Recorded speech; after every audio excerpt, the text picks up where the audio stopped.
I don't want to get Well,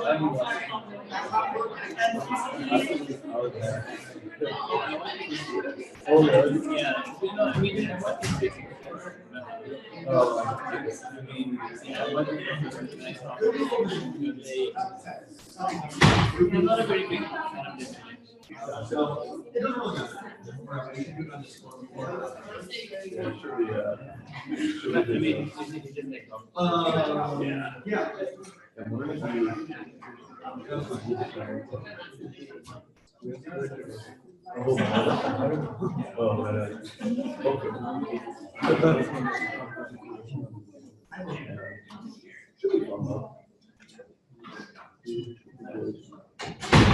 Welcome back, everybody.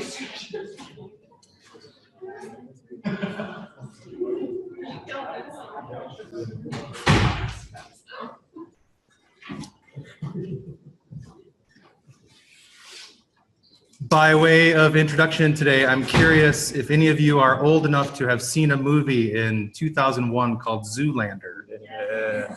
What do you mean? What was that face? Some of you seem insulted that I would think you were that young.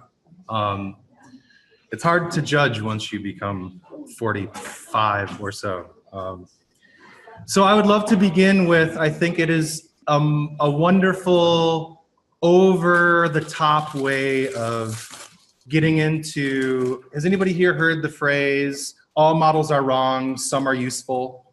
I didn't do my diligence to look up who said that, but it's been said that all models are wrong, some are useful. And so to get into the extreme of wrong, here's a little snippet from Zoolander.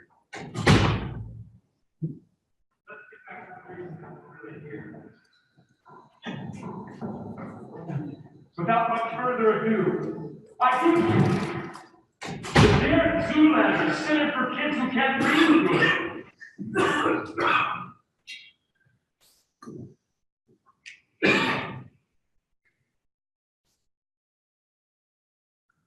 What is this? A center for ants? What?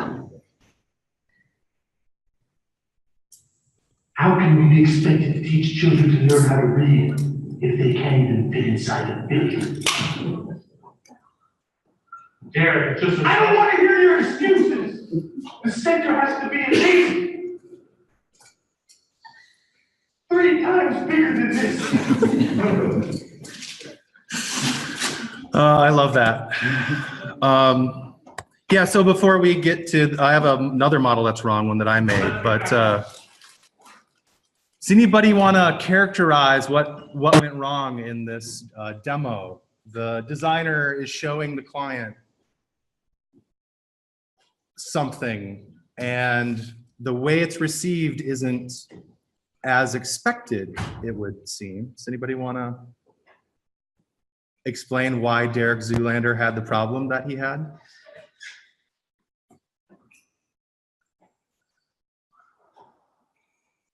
Well, as far as models go, this is pretty hi-fi, right? And I think that is something important for us to keep in, well, to keep in mind always, that depending on what you're trying to accomplish, the kind of model that you would use, the level of fidelity that you would use is not a slam dunk. There is not a right or a correct answer probably, because these models can vary so much in the level of abstraction and in the level of fidelity. And this model was perceived as a picture of an end state. And I guarantee you that as people working in UX design, especially at the upfront part of a project, if you get to work in terms of architecture, which many of us don't have that opportunity, but there's plenty of UX work going on at the start of a project. The difference between a pictorial model, a picture of an end state model, and what I think at this point in the project development should have been a rhetorical model, a model that's making, this is the first time Derek has seen, presumably, what this Center for Kids Who Can't Read Good is supposed to be like. And if this model had been making an argument, there used to be this tradition in architecture in the built environment where architects had to learn, and in some cases they still do. Mostly it's digital now, but it used to be that balsa wood and little sponges put on the end of tiny little straws to represent trees, that there would be a way to render a model that is making an argument for what it should be, that isn't a picture of what it will be. And I think that is essential, and that is some missing value in the ecosystem of how UX work gets done. The rush to super high fidelity prototypes, people wanting to think in terms of an end state, a picture of an end state. And at this point, we're making models in terms of architecture that are supposed to be making an argument, not promising this is what it's gonna look like. And one of the reasons to think about this distinction, I believe, is shown in this film. Derek was made a fool. I mean, he's already a fool. But this designer was not being humane to the client. Client didn't know what he was looking at, and the adding insult to injury, it has to be at least, he's trying to think of the scaling rule 3 times big. It still wouldn't be big enough if it was, he didn't know what he was seeing. He wasn't set up to appreciate what kind of a model is this. And so that's one way that models are wrong. But then we also, the second part of the quote is that some of them are useful. If I can ever get past this video.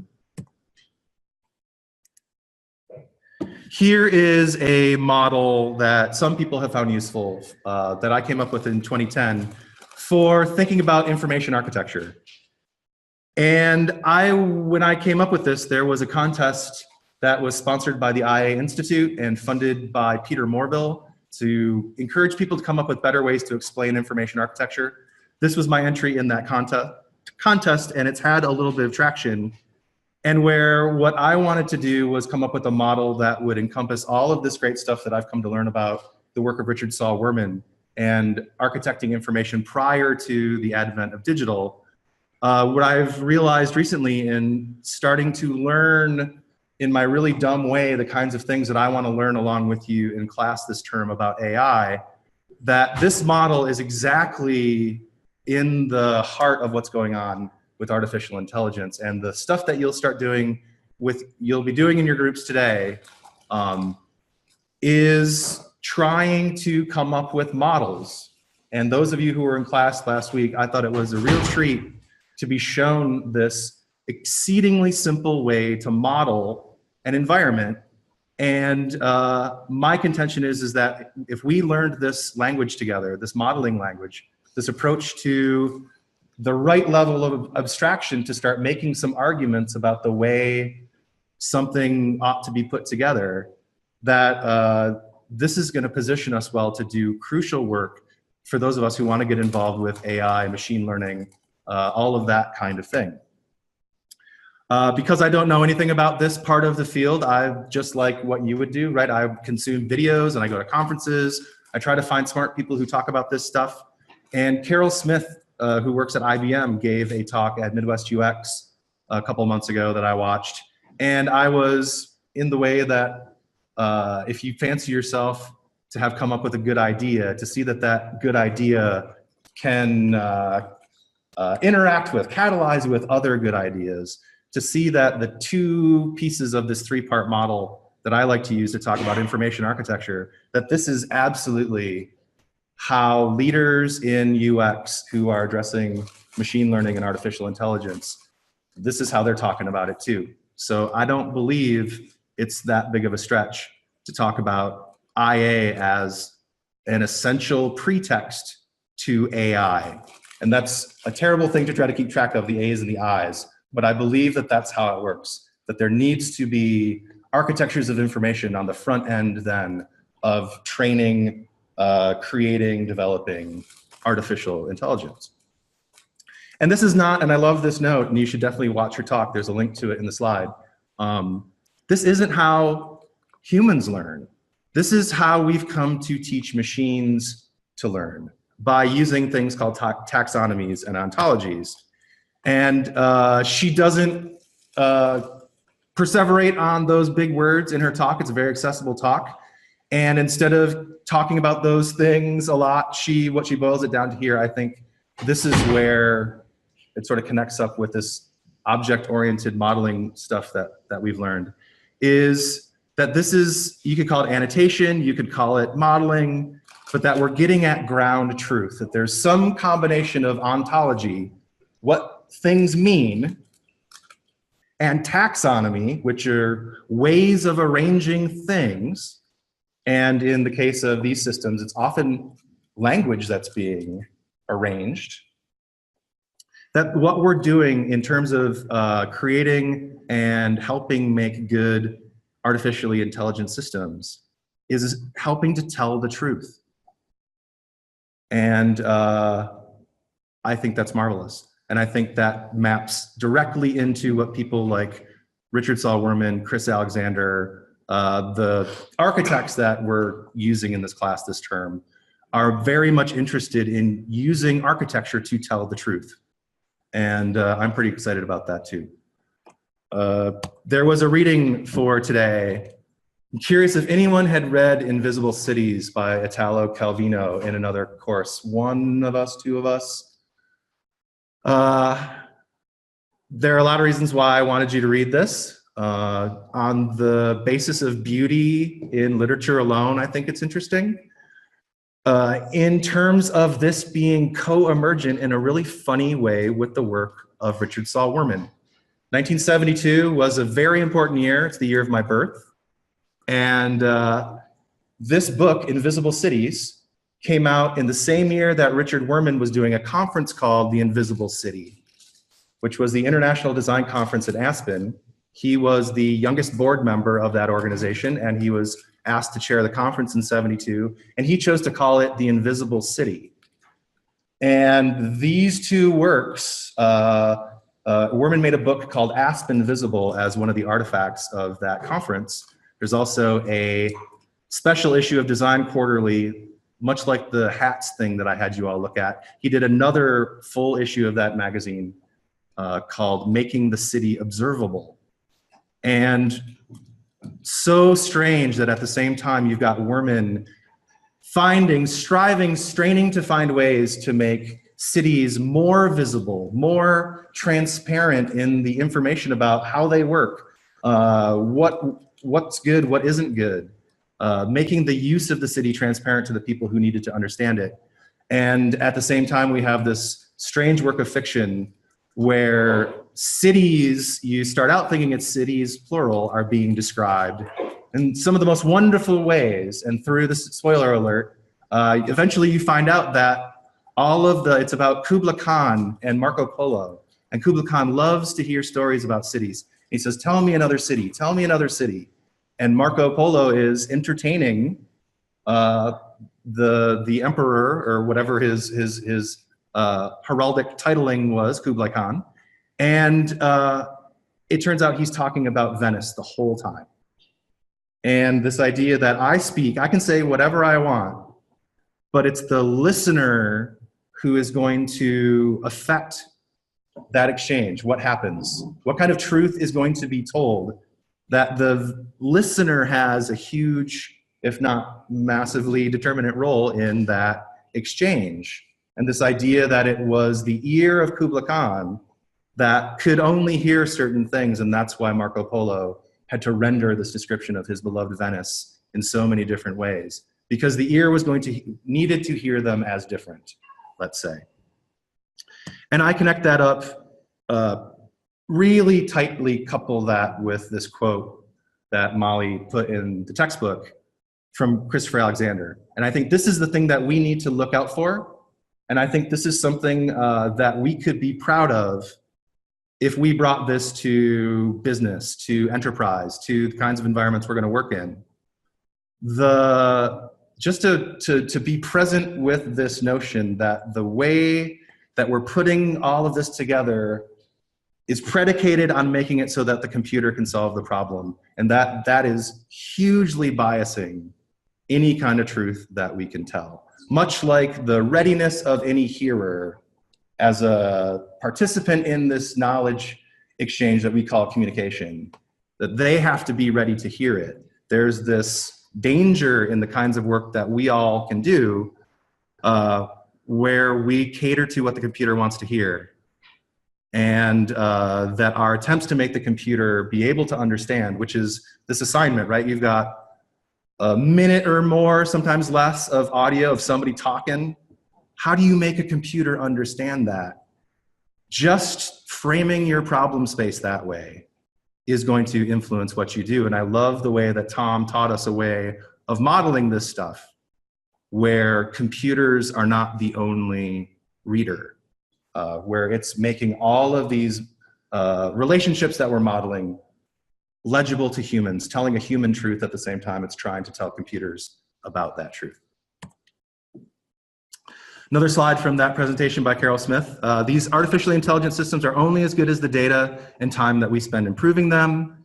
And there's no shortage of data and time being thrown at improving these things. And here's the thing.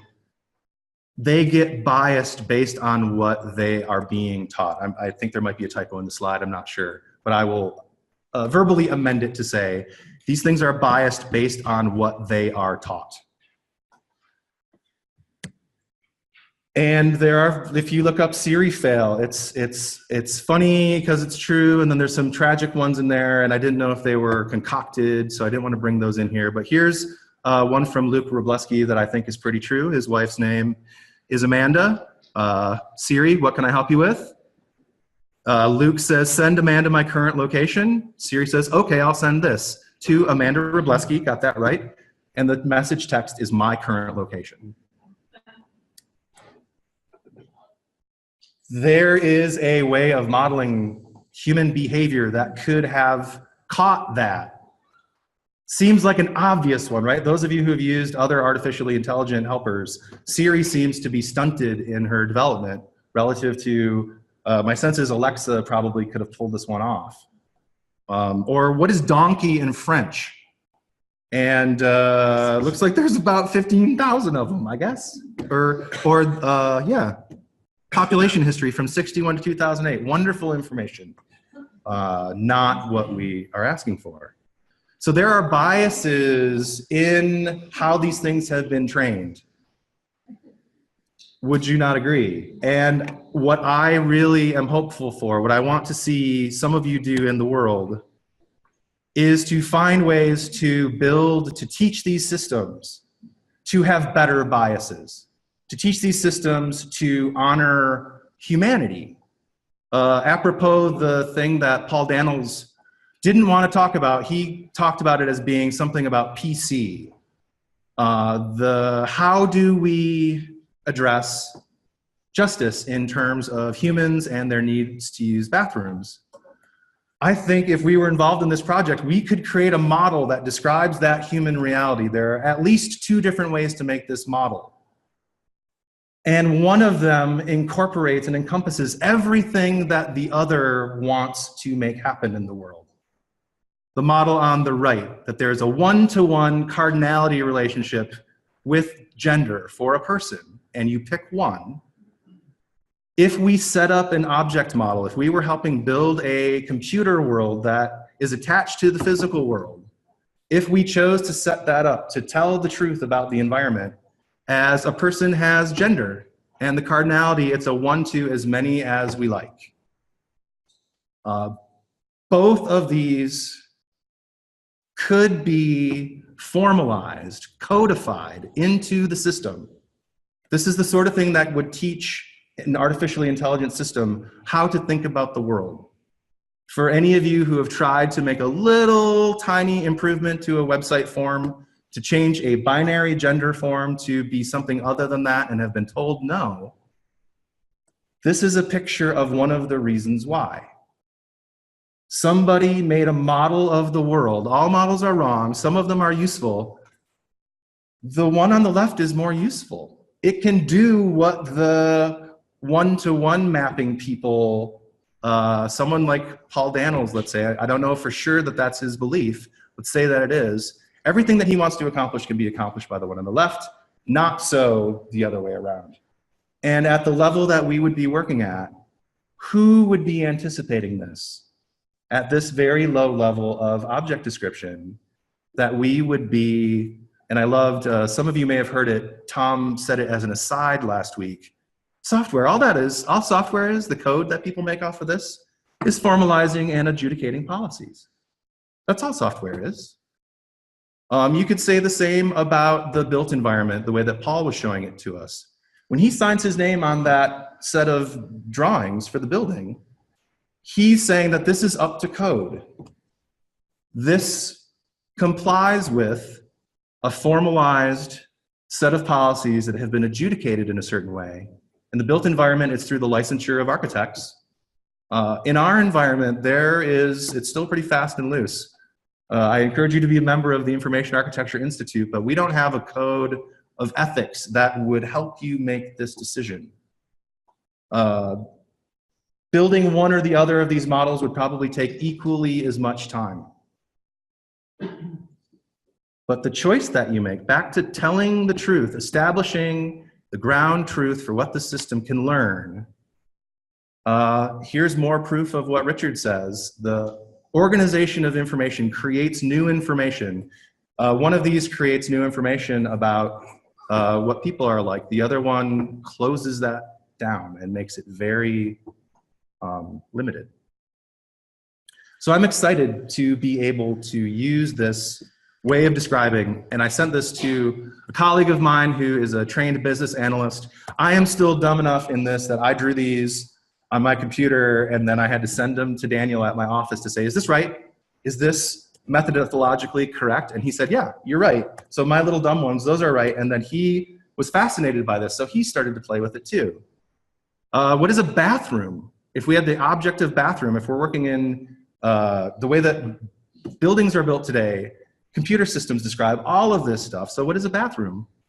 A bathroom has a relationship with utility, refuge, social control, right? Like the choice to include that in a description of the truth of the world isn't saying we're taking sides. It's saying what's going on here?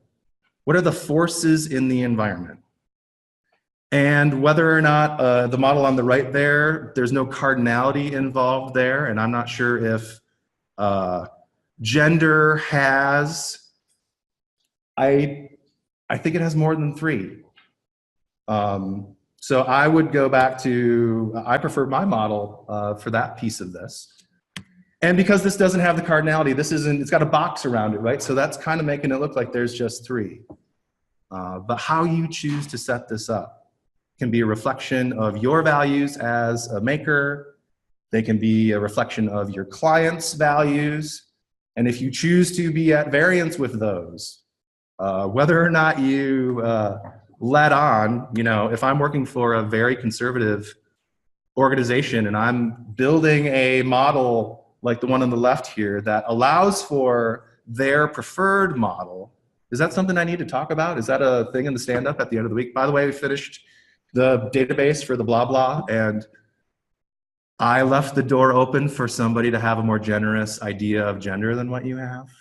Is that a conversation you want to have with your client? I don't know, but it does give you the opportunity, at a minimum, to have this reflect your belief system, and then be ready to talk about it if anybody notices.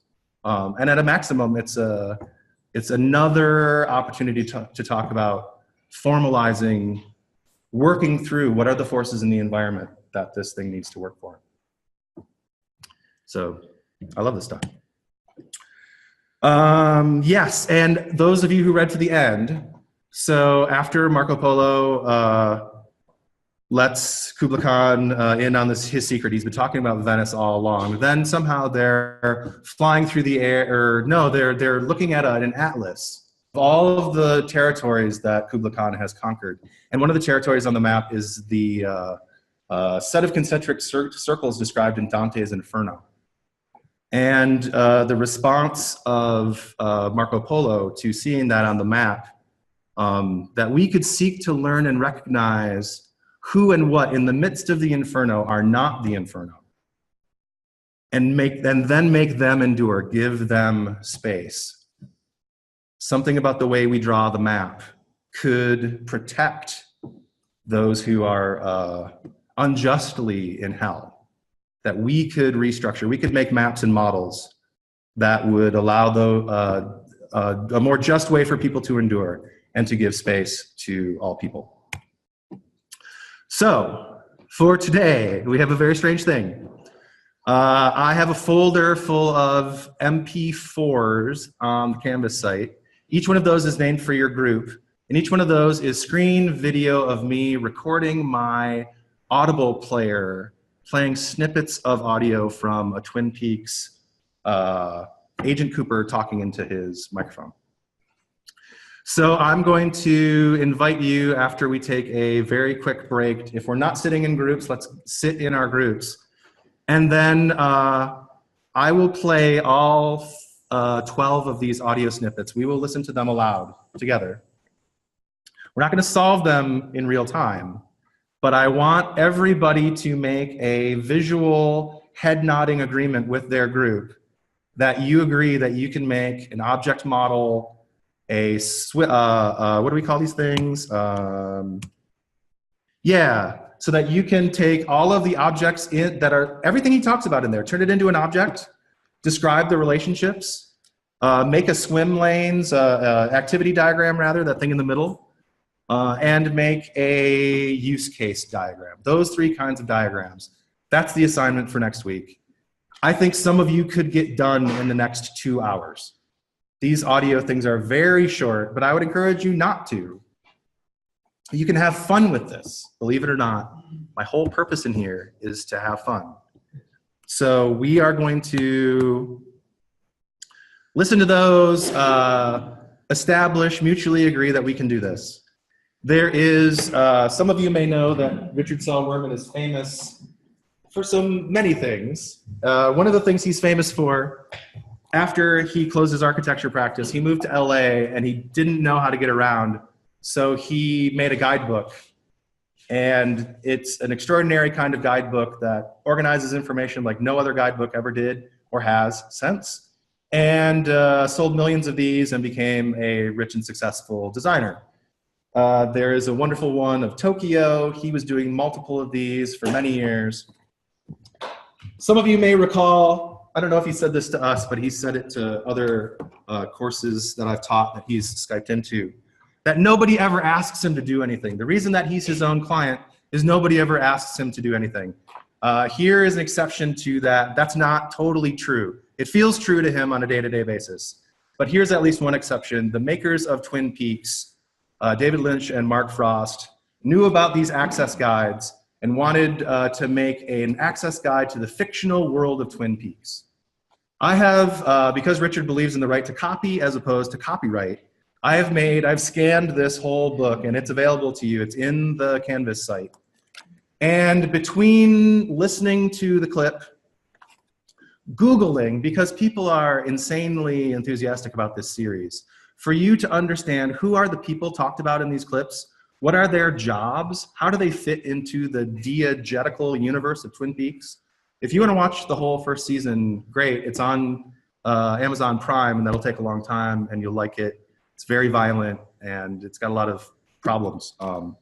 You probably just use this, though, or this and Google, to figure out who are the places, people, things, activities, use cases in your little audio clip. This should give you a lot of that.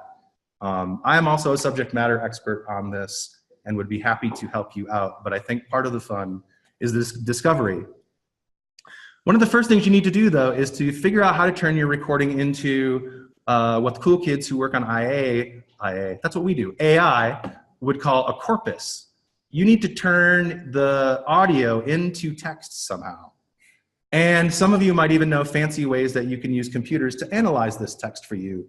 Count how many nouns, how many verbs, relationships in the text. Who knows? You might be able to futz with this 9 ways to Sunday.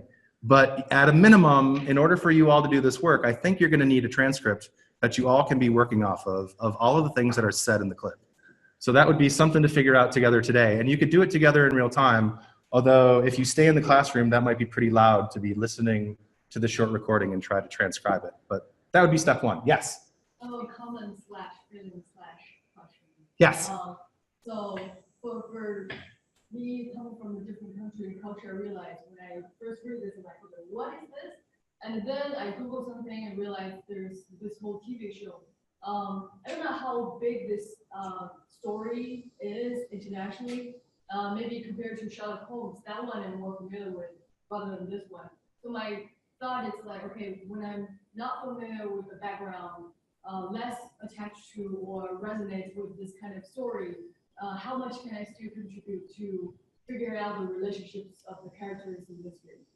That's a great question. I will summarize it, which was no familiarity with the series, cultural difference with it. So given that, how much of a participant can you be? And my sense is a full-blooded, equal participant to anyone else. These are really short recordings.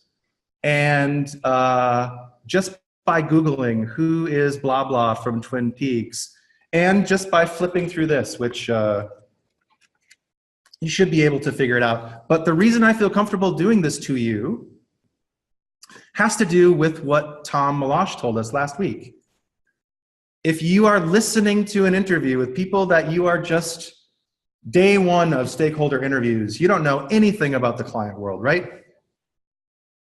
He is listening to somebody talking and sketching out provisionally, that's an object, that's an object, that's a use case, that's an activity flow. So I think there's a really dumb, beautifully dumb way to just listen to this and figure out, and once you have a transcript to be working off of together, I think you can carve this out, give each other a chunk of the text, and then do the research. Excuse me. So the evaluation criteria for this assignment, I am happy with, and I'm willing to adjust this based on how happy or not happy you are with it. But 70% of it is transferring the words that are in the transcript into these three kinds of diagrams, even if it's all completely wrong. This is, if you approach this in good faith and just say, this is a word in the transcript, I think it's a noun, probably it's an object, or a person, or an actor, just starting to get them on the sheet. I've got a stack of tabloid-sized paper. I think the deliverable for this is as simple as one sheet of paper for each of those kinds of diagrams. Some of the activity diagrams that you make will have 3 things in them. Started, middled, finished. I just want you to get your hands dirty with this. So 70% is just working on it. 10% is correctness in terms of how Tom taught us. I'm still a novice at this, but I'm learning, and I think you can too. So did you use a diamond, which means I have, when you should have used an arrow, which is belongs, or what is the arrow? The arrow is a member of, or belongs to, whatever the other one is, right? Use them correctly. And then 10% is correctness in terms of the story. I think that is maybe the least happy criteria, and I'm willing to set it aside. But there is a way to fact check and QA this against the story, against the scripts, against the films, against the canon. Those of you who have indulged in consuming or making fan fiction, right? There's some things are in bounds, some things are out of bounds based on what is the canon of the story. So 10% did you diagram it right? 10% is it factually correct to the story? And then lastly, this is where you might have to get together later in the week. I apologize for this, it won't happen often, to reconcile them. If you have these 3 kinds of diagrams, they are telling the same thing, and they should jive with each other. So that's the last 10% of evaluation criteria is we will look at your 3 diagrams. Did you scrape all of the stuff out of the recording and get it onto these somehow? You're 70% of the way there. Did you diagram the relationships such as you understood them correctly? Is the diagrammatic language correct? 80% of the way there. Is it true to the story? 90% of the way there. And then are you agreeing with each other? Did you work as a group? Can you reconcile these? And there's your last 10%. Does that make sense? Okay, rather than taking a break now, then I will play all 12 of these short clips. I encourage you in your mind's eye while I'm doing this to think about, did I just hear an object? Did I just hear about a activity flow? Did I just hear about a, what's the other one? Activity diagram, use case. And I can help you with any of these if you think you got nothing, but I listened to these on my way here today and I could come up with all of the things. And I'm as dumb about this as anyone. So here we go. Group 1, starting out, and the audio chunks are in chronological order for this audio book, which is also chronological order in the story. So if you want to get a sense, orient your team's chunk of audio relative to what other people are diagramming. Group 5 is further ahead in story time than group 1. And if you also want to use this as a way to sort of scrub through commentary, criticism of the first season, the further along your group, the higher your group number is, the further along in the story land you go. So that might help. Okay, here they are. Diane, 10:30 a.m. Back on solid ground. I should say solid asphalt. I'm on my hands and knees in the parking lot of the branch office in Spokane. I'm picking up a girl car. Oh, no, I'm all right. Yeah, just thankful to be alive. Looks like I'll be heading out Highway 2 due east. I've got about 2 hours of driving ahead of me that'll include lunch, 1 pit stop, and 2 cups of coffee, unless I refill my thermos. And Diane, for the last 15 miles, I'm supposed to look out for deer on the highway. Man, wouldn't that be something? That's group 2. Diane, 11:30 a.m., February 24th. Entering the town of Twin Peaks, 5 miles south of the Canadian border, 12 miles west of the state line. Never seen so many trees in my life. As the music fields will say, I'd rather be here in Philadelphia. 54 degrees on a slightly overcast day, weatherman said rain. You get paid that kind of money for being wrong 60% of the time and being working. The mileage is 79,345, gauges unreserved, 5 little fumes here I gotta take up when I get into town. I'm not gonna tell you how much that is.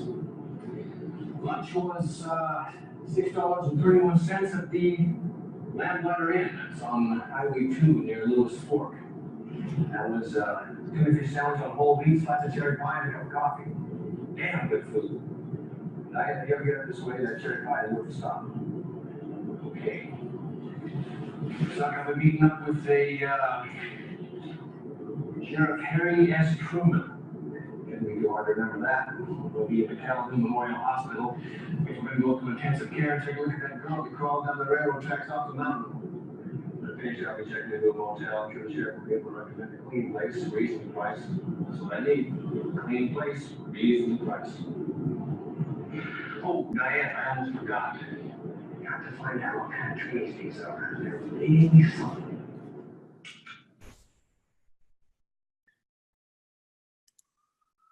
Group 3. Diane, 9:30 p.m. Night has fallen hard in Twin Peaks. You're not going to believe this, but I'm actually looking at the Milky Way, which I can't recall seeing before in quite this extraordinary way. The night is painted with stars. I've just finished addressing the local citizenry on the need for caution and pulling together at a time like this. Have a list of people I'm going to want some background checks on, including a lady who carries a log. They call her the log lady. One suspect remains at large, James Hurley, a young biker who was secretly seeing Laura behind her boyfriend's back. A blowhard named Bobby Briggs. I anticipate that James will be in custody within the hour and probably released shortly thereafter. Serial killers don't kill their girlfriends. They prefer the company of strangers. He's out there somewhere, Diane. But a town like this is like a river. Lots of hidden currents and eddies, concealing their own secrets. I haven't even broken the surface yet. Group 4. Diane, 11 a.m. We've just released James Hurley into the custody of his uncle, Big Ed Hurley, owner of Big Ed's gas farm. James was with Laura Palmer approximately 2 hours before she died and knows more than he's saying. But who couldn't you say that about in the final analysis? One more thing, Diane. Yesterday, a large group of Norwegians simultaneously checked out of the Great Northern Hotel. This is either a strange example of the herding instinct exhibited by animals like the common lemming of the native tundra, or something scared them off. You guys are lucky that one's short. Group 5. Diane, 11:30 p.m. Great Northern Hotel, room 315. Events converge. The theory of concentric thinking. There may, in fact, be no such thing as coincidence. While generally a man missing a limb is not in and of itself strange for a hospital, Deputy Hawk reports seeing a one-armed man outside of intensive care. A note, 5x7 envelope, cream-covered, and scented with an expensively priced perfume, was slipped underneath my door. It said, Jack with one eye.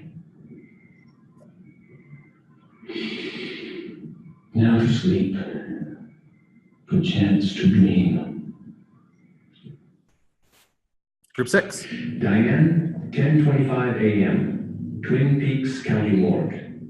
Upon the completion of Laura's autopsy, Sheriff Truman and Albert Rosenfield entered into a heated discussion, at the end of which Sheriff Truman punched Albert in the nose. I can't say I didn't see it coming. Diane, let's face the music. Albert Rosenfield has not changed. Since arriving in Twin Peaks, his actions here have been, as usual, callous and insensitive. You'd better prepare the appropriate paperwork for action unbecoming a field officer, as I suspect Albert will attempt to file charges against Sheriff Truman, and I intend to defend Harry to the utmost of my ability. Diane, in 3 hours, Twin Peaks buries a young girl. I'm looking at her face. Death is seldom kind and never fair. I know that good is stronger than evil, and yet sometimes it's difficult to see it, even in a place like Twin Peaks. Group 7. Diane, 1 p.m.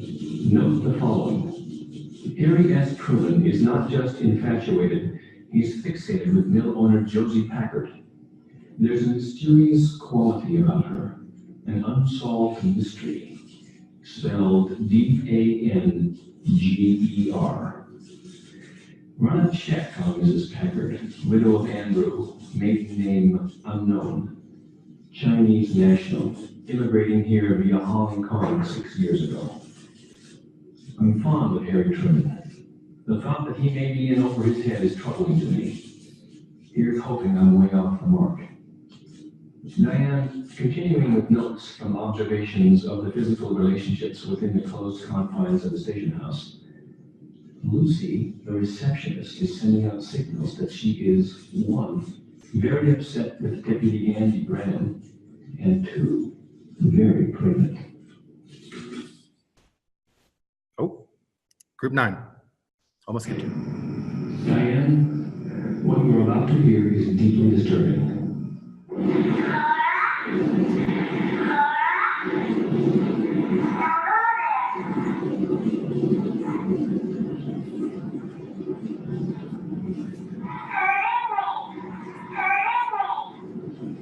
is terrible.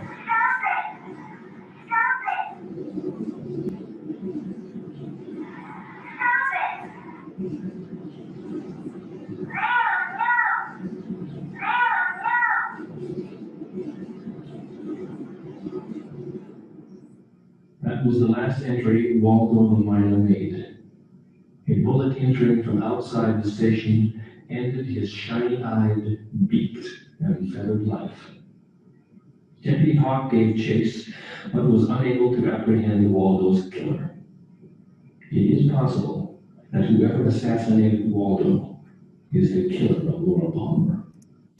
The bird who mimics what it hears was present during the murder. That's that terrible thing that happened there. Group 10. Sorry, Group 9. Diane, 11 p.m. Leading One-Eyed Jacks.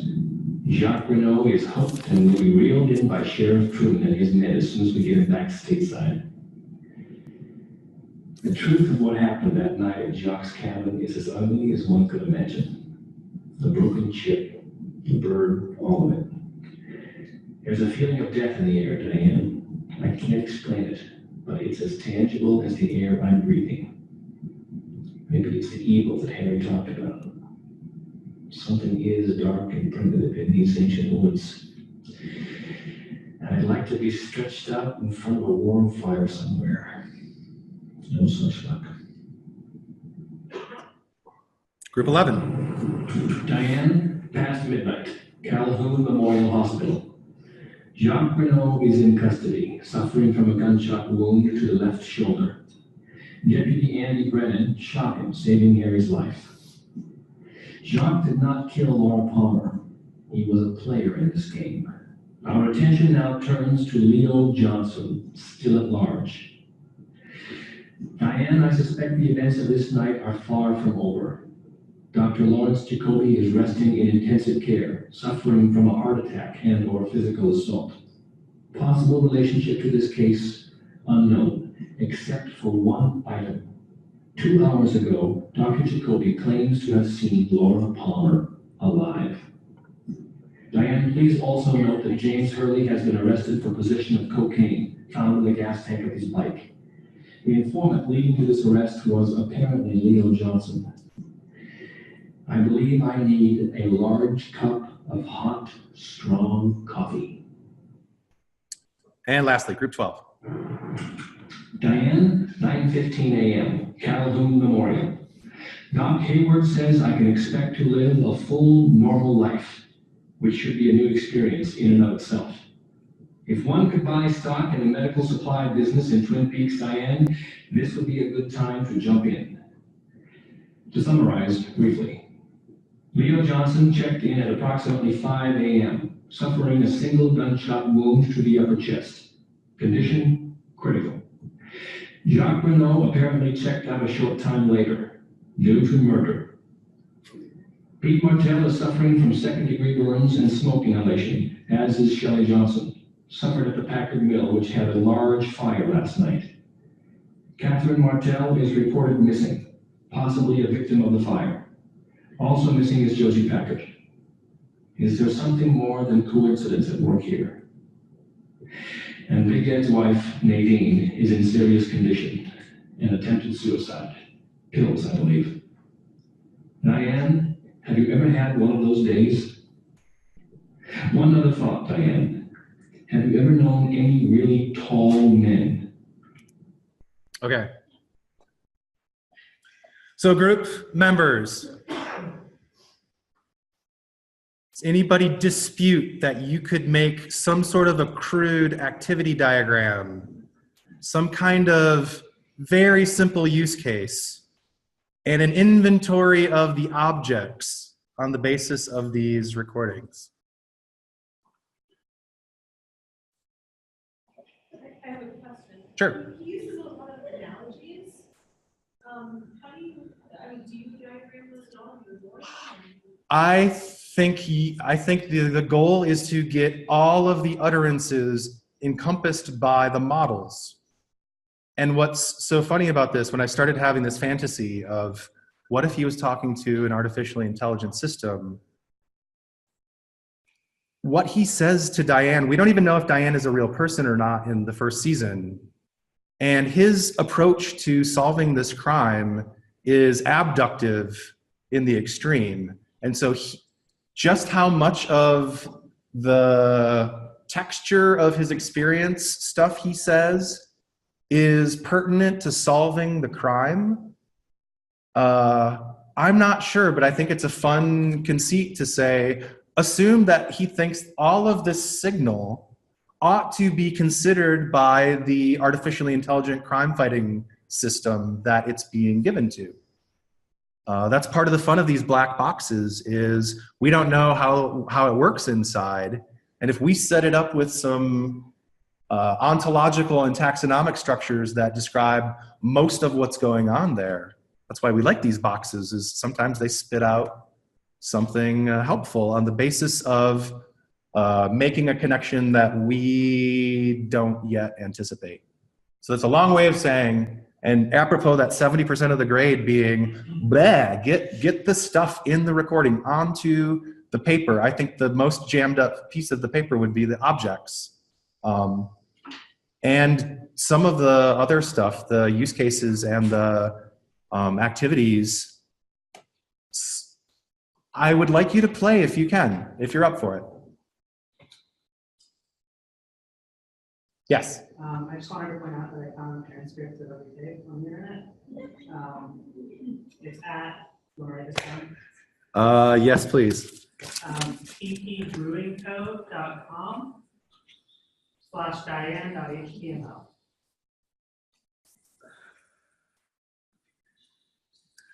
Fantastic. Step one, already done. Thank you. We got bonus point for a group. What's your group number? 5. Yes. Yay! But really, it's to have fun. And part of what my conjecture is that we are so far away of building a tool that could take this really rich human thing that Agent Cooper is trying to do. He's trying to understand. He doesn't know what is more and less important, but he's wanting to convey something. My hope is that you will get frustrated a little, like uncomfortable a little in trying to use these really cruel. They're not cruel. You know what's cruel? Actually, you know what's cruel? UML, the version of it in every book after the one that Tom took those simple things out of. I downloaded 3 or 4 Windows-based UML modeling suites and wanted to stick pencils in my eyeballs. They're so utterly complicated because UML can be used both to describe what is an environment, what are the objects, but UML is also used to talk about how you would do something with them. And there is so much junk in the how side of UML that I'm no longer surprised that nobody does this.